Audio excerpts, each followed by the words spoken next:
Hello, my name is Caleb Magnus, and this is my final project for the EDCI 5316 course at Texas A&M International. This course we have been reading a text called The American Public School by Spring, and the purpose of the final project was to think about a relevant issue that could be the final chapter or an additional chapter in this text.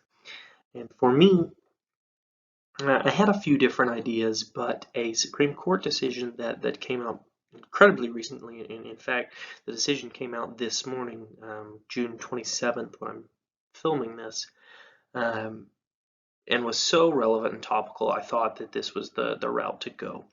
And so I'm going to be talking about religion and prayer in public schools. So we're going to jump right in. Now, in chapter 15 of Spring's book, which is the last chapter, it sets up a number of things about prayer and religion in public schools and kind of paints the picture as an issue that might have been handled. But like I said, with the recent Supreme Court decision, I don't know that this is handled yet. And so we're going to talk about some key rulings real quick. Engel v. Vitale, 1962 decision, banned official prayer in schools. Then you have the Abington School District v. Shemp, which was the year after, 1963, decision banning the opening of the school day with religious texts. Now, this decision does say that religious texts can be used as part of a course, if they're relevant to the material.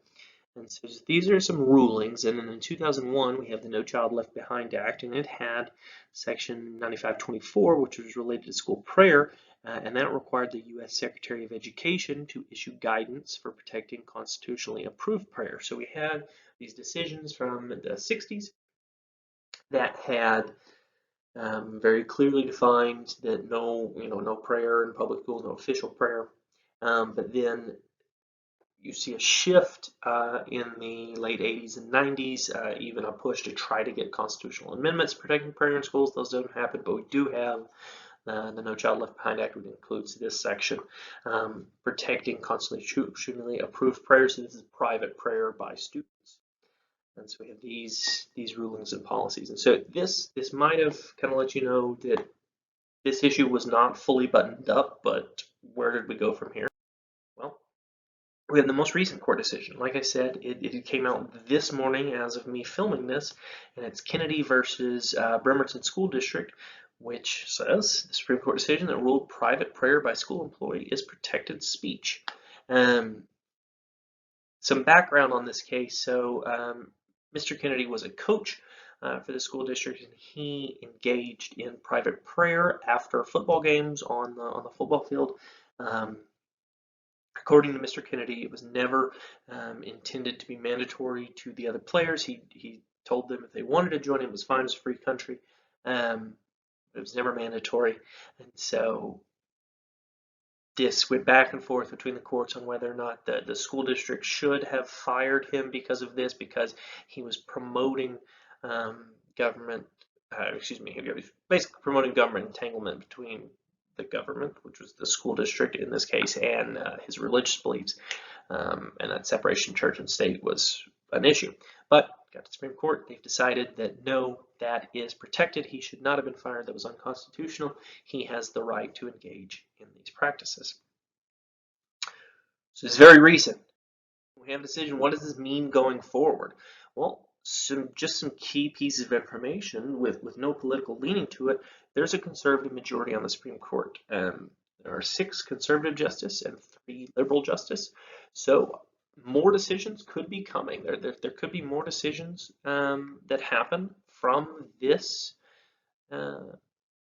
decision, or there could be none. We do not know. But what we do know is schools will have to carefully navigate the landscape that has been created here. You already have the 2001 No Child Left Behind with this protected prayer. You now have that that this is protected by individuals. You can't fire them for engaging in this. I will say that this is a tough area for schools to navigate. They're going to have to make some careful decisions. In fact, I will speak to my experience very quickly.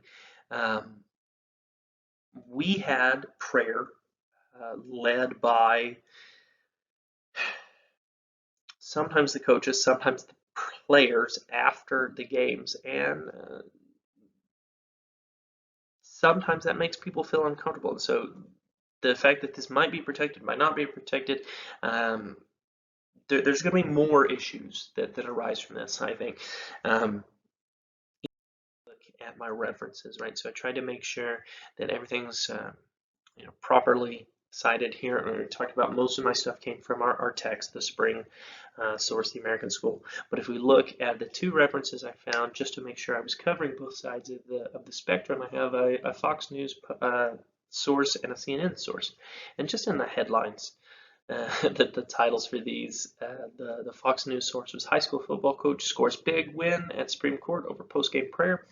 The CNN source was Supreme Court further erodes separation between church and state in the case of praying football coach.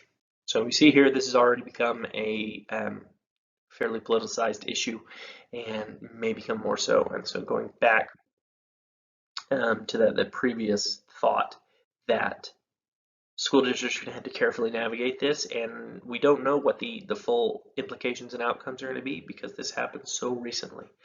But I thank you for your time.